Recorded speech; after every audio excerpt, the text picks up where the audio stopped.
Hi everyone, this is Dr. Ramya Shankar, obstetrician and gynecologist, OVUM Hospital, Banashankari. I am here to talk about a very important topic, which is cervical cancer and its prevention.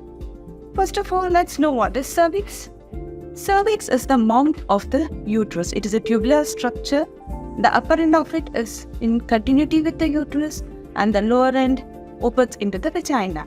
The lower end looks like a donut when we do an internal examination. So what is cervical cancer?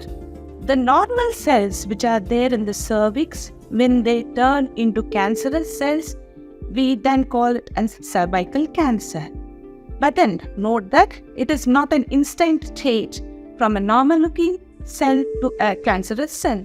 There are several intermediate states in between. We call it as precancerous cells for many years. So it is like normal cells converting into precancerous cells which stays there for many years, and if no action is taken at appropriate time, then these cells are likely to get changed into cancerous cells, which leads to cervical cancer.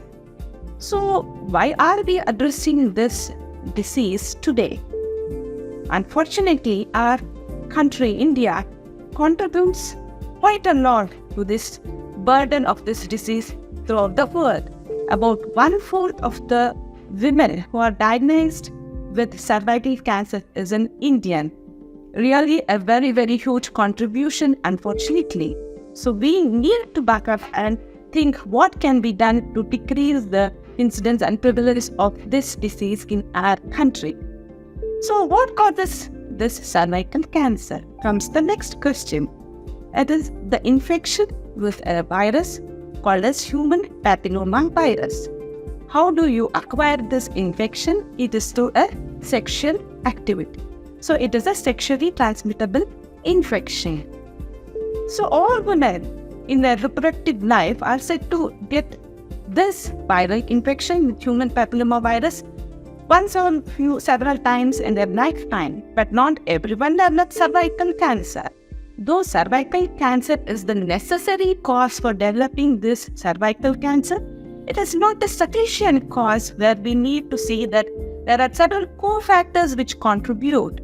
So these cofactors are responsible for persistence of this infection for a long time, and these are not helping the women recover from the human papilloma virus, and this virus stays for a very long time, changing the normal cells in precancerous cells and then to cancerous cells. So there's a huge period in between where we can really work upon and see why there is no recovery. So what are these cofactors or contributing factors?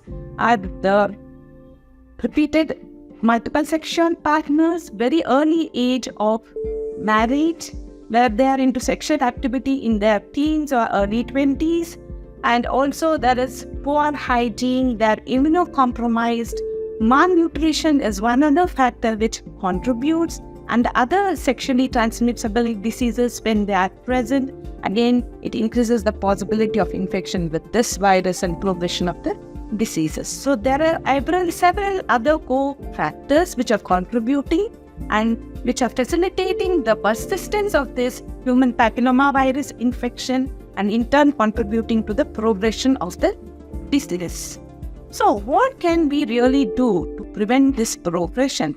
As I already mentioned, there are several years of precancerous stage where we are really able to detect that with several tests. These tests are called as pap smear or liquid-based cytology. So in this, the cervix is smeared with a cytobrush and several times, and this is put into a liquid solution and sent for examination to the lab for cytological examination. So with that, we can really make out whether cells are normal, that in the precancerous stage or in the cancerous stage. So this is a time where we can really pick up the precancerous stage and start treating these women before they really develop cancerous cells. So for the women who are eligible for this pap smear or liquid-based cytology, all women who are sexually active and they are beyond 21 years of age should undergo this pap smear testing once in 3 years. Believe me, there are no symptoms in this intermediate state. You can feel that I'm absolutely fine, I have no symptoms. So everyone, the one who is known to get the cancer, this is not true. This intermediate stage is truly asymptomatic. Maybe you may have other infections, may have white discharge because of the other infections. And there are all possibilities that you're completely asymptomatic and you're in the precancerous stage. So it is really required for every woman, irrespective of whether they have symptoms or no symptoms, that they have to undergo this pap test or lipid-based cytology test once in every years. Even HPV testing can be combined, which is called as co-testing, along with this cytological examination, which has an added value, and you can speak to your gynecologist regarding this added test. So, is there anything else we can do other than picking up in this intermediate state? Definitely yes. The good news is there is a vaccine for human papilloma virus. So, what are these vaccines called as? They come in several names like bivalent vaccines, quadrivalent vaccines, and nanovalent vaccines. The strange part of it, or a bit weird part of it, is this human papilloma virus comes in several types. 1, 2, 3, and there are several numbers of this human papilloma virus, and quite a few, 15 of them are responsible for cervical cancer. So 70% of the cervical cancers are because of the type 16 and 18, and this bivalent vaccine covers this 16 and 18. So 70% of the time the cervical cancer is because of 16 and 18. So quadrivalent vaccine have also come up, which also covers 6 and 11, which are responsible for genital warts. So it has an added protection and prevents the development of genital warts.